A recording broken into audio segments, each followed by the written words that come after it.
here is a new song. It's a new song. And it's called Says. And it has italics in the title. See the italic marks for a reason, which I'll explain later.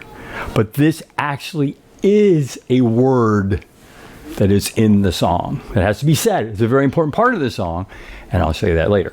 But just want you to know. So it's called Says. So here is the, I guess you could say the easy part. It is only so many bars long. It actually 30 bars. I don't know how many measures, but it's that many measures long. And so, just so you know that once you know those 30 measures, you know it forever because this song repeats over and over and over and over and over and over again. So let's get into the song. So it was written. It is a slow, like ragtime song. It's very slow. I use, because I have a 61 note keyboard here, I'm going to squish the bass a little bit, but I have this written out in a what I would call a basic form. Or not a basic, basic form, a plain form, I guess you could say. Because it's, as you can see, it's a tripleted, 2 notes, tripleted. I don't know if that's not, but tripleted, that it's going to take a little swing to it. Listen. So it's triplet, triplet, triplet, triplet. See, and then it almost changes on the up part. But here, triplet, triplet, triplet, triplet. So it's got that kind of the walking along, clippity clop, nice horse walk, you know what I mean? And then it has okay, so that was an F 7/6, 2/6, excuse me, F 7/2/6 to a B flat 7/2. And look at the middle. It's just rocking back and forth with the 2 and the 3 and the 1. And this back to bear was F. This first line is not too bad in the right hand. This says it's an F.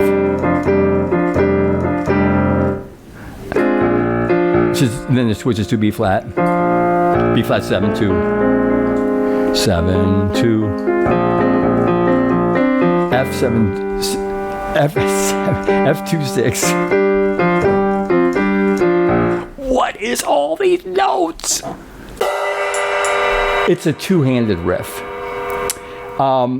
As you can see, the left hand ledger line changes. I mean, the left hand staff changes to a treble clef.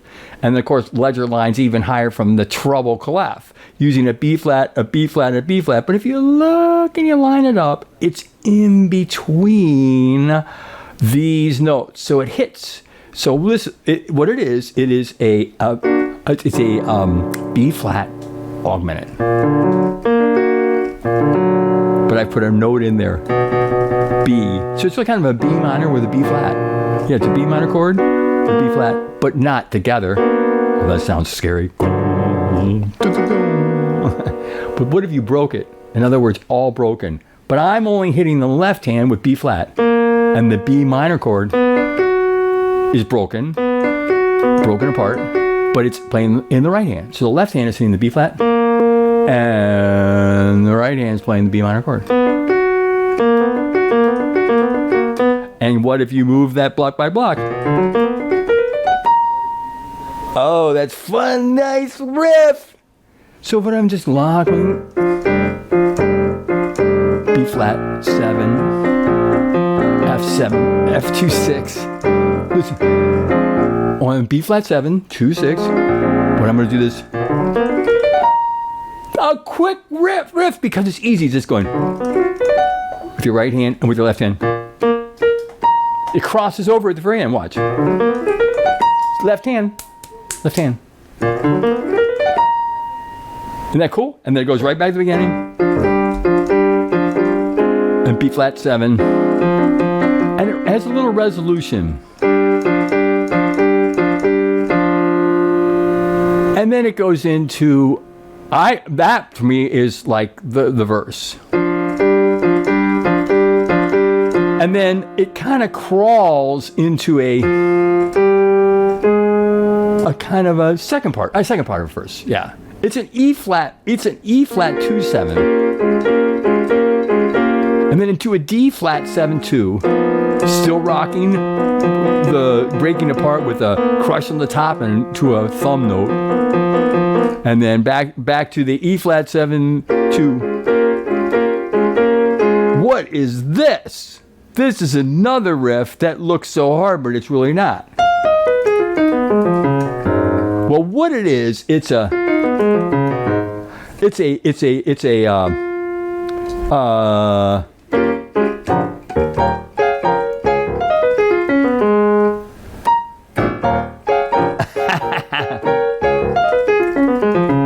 there it is.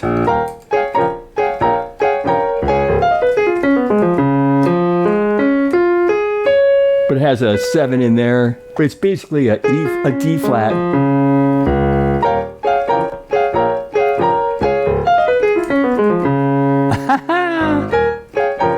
E flat 7 to a D flat 7. But look at the 2 in there and the 7, and then it's 7, and it lands on the D flat.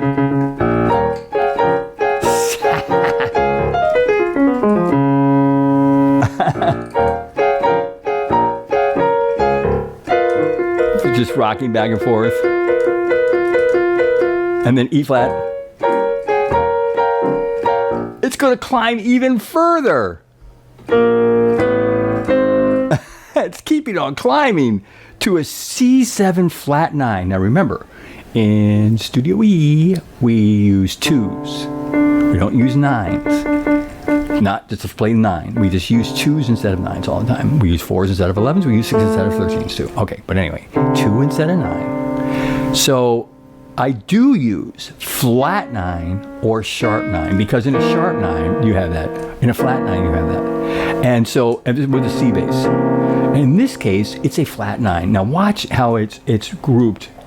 Here is a 3rd, a 5th, a 7, and the flat 9. And it's going to resolve from here.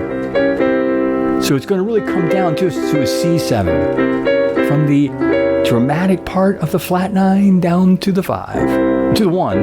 Sorry. From 9 to a 5. No, 9 to a 5. From 9 to a 1. And then listen to the resolution. And what do you think I figured out the resolution was? F minor 7.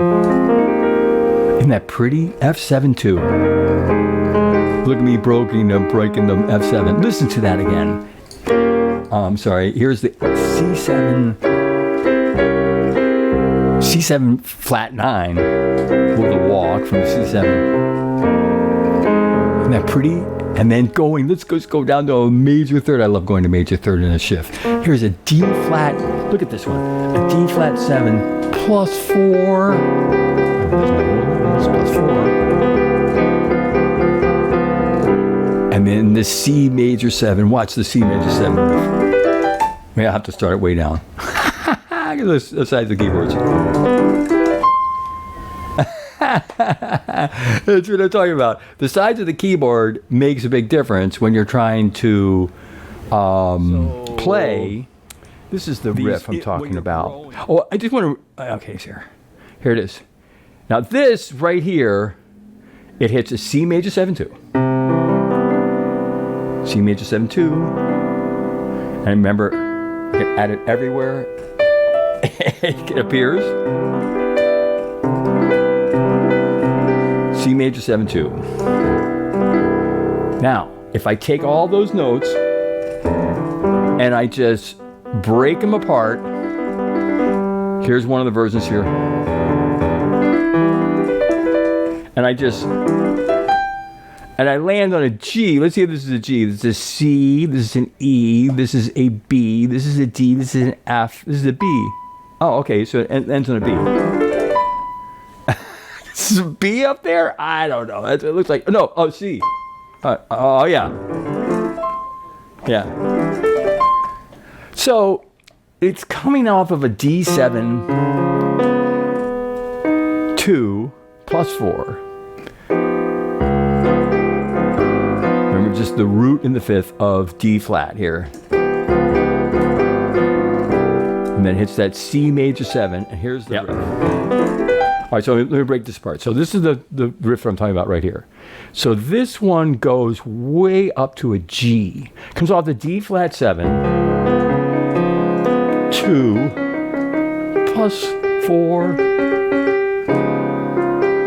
and then I just rock between the plus 4 and the 3, and then it resolves to the D flat 7 plus 4 to C major 7 2, but I break it during the time that it's taking to go across 4 beats. Instead of just sitting there, I took and broke it apart into a riff, which just basically took the chord and went all the way up the, not the C, because the C's in the bass, remember, but all the other notes. It was like a, you can see the break, it looks like kind of an E minor in the bottom. It is an E minor 7, but it's really with the C bass, so it's C major 7 too. It looks like E minor because there's no C in it. And just inverting that. E minor 7, convert it to that. But watch this.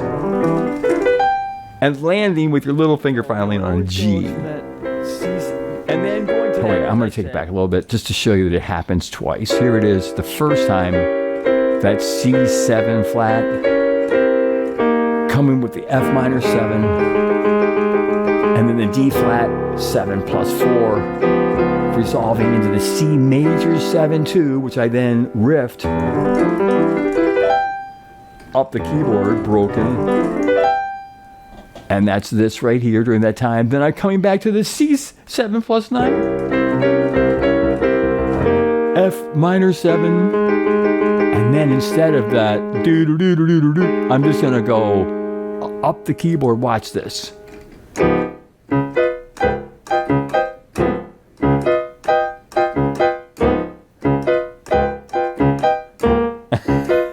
Like it stuck a record.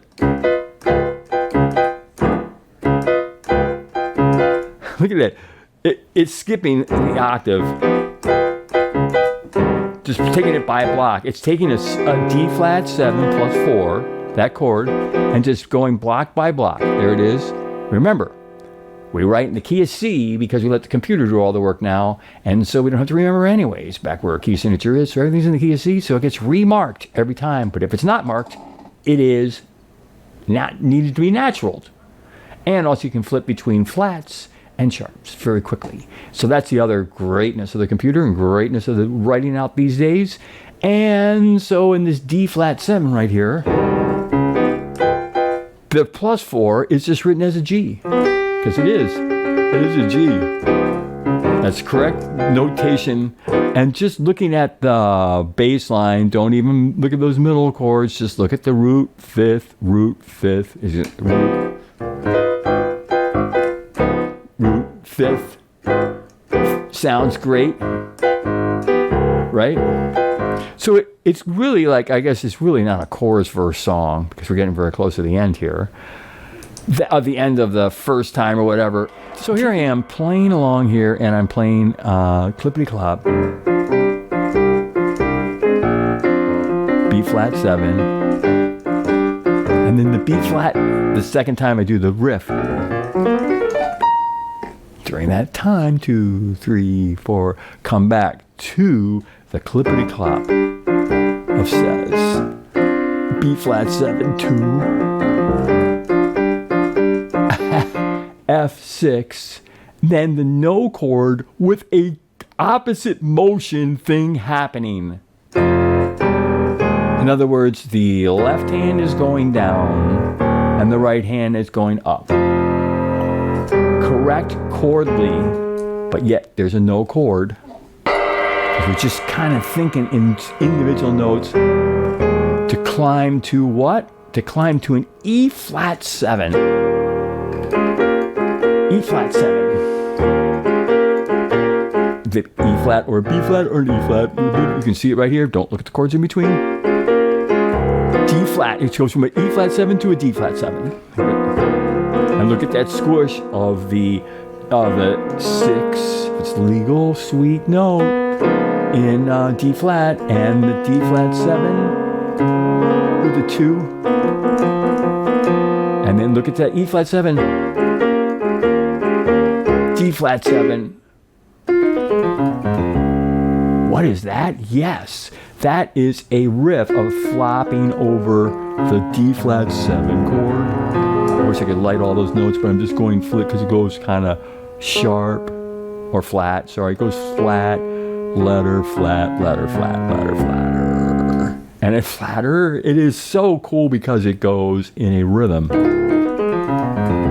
And whenever you see a riff of mine and you see sometimes it says 16th notes or 32nd notes, whatever, it's not because it has to be played the way it's. These are the notes I needed to get there by time. But because I'm just flopping over my flipping flopper, I am out of evenness. And you can try to do it even, but it's not easy to do. And the most important thing is to get the letter notes. See, that's important. What are the letters of all these things? And they're all there. Just follow them down. Use your own rhythm. But get all the way down to D flat from that F, because it's going to land. Your melody is coming off of an E flat 7 to a D flat 7. Back to an E flat 7, and yes, it's going to go to a D flat 7 as it's done before, but instead that second time, instead of a chord, it's a riff. In this case, a D flat riff, and then it goes back to the E flat 7, D flat 7, E flat 7, B flat, A with the B bass, A flat. Well, these are just a crawling. This is another climbing opposite. It's a no chord going down in the bass, and what I chose was just what I chose. You could do it any distancing, whatever. You could go whole step, half step, whatever. But I chose this, and this one is half step, half step, step, half step, half step, and then look at there's a preceding note. The G is the fifth of the next preceding note, which is, page turn, C. See, the C and G and C and G are in play. And there's that F minor 7 breaking, just the F minor 7, just rocking underneath the melody. And then here's a D flat 7 right here, plus 4. And again, like we were just showing earlier, the C major 7 with the riff. Just the riff of the C major 7. And then I'm going back to the C, but the C minor, not C minor, C7 with the flat 9, the dramatic flat 9, and then the F minor 7. And instead, on the second part of this little motif riff of says, I'm going to stay on the D flat, but instead of going to B flop, I'm going to take the chord with a plus 4. And I'm going to go block by block by block. Up a block, up a block, up a down a block, up a block. In time.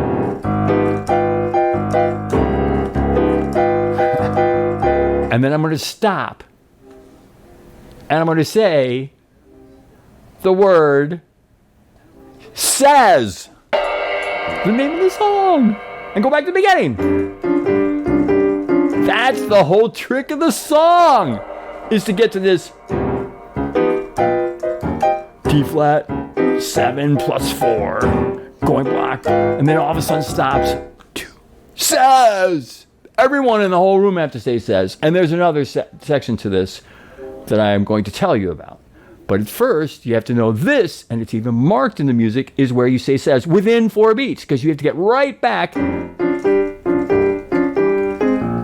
to the beginning. So you're coming off this D flat 7, the D flat 7 plus 4. 1, 2, 3, 4, 1, 2. Says. It's on B3. Says 4. Silence. Going back to the beginning. Isn't that great? That's fun.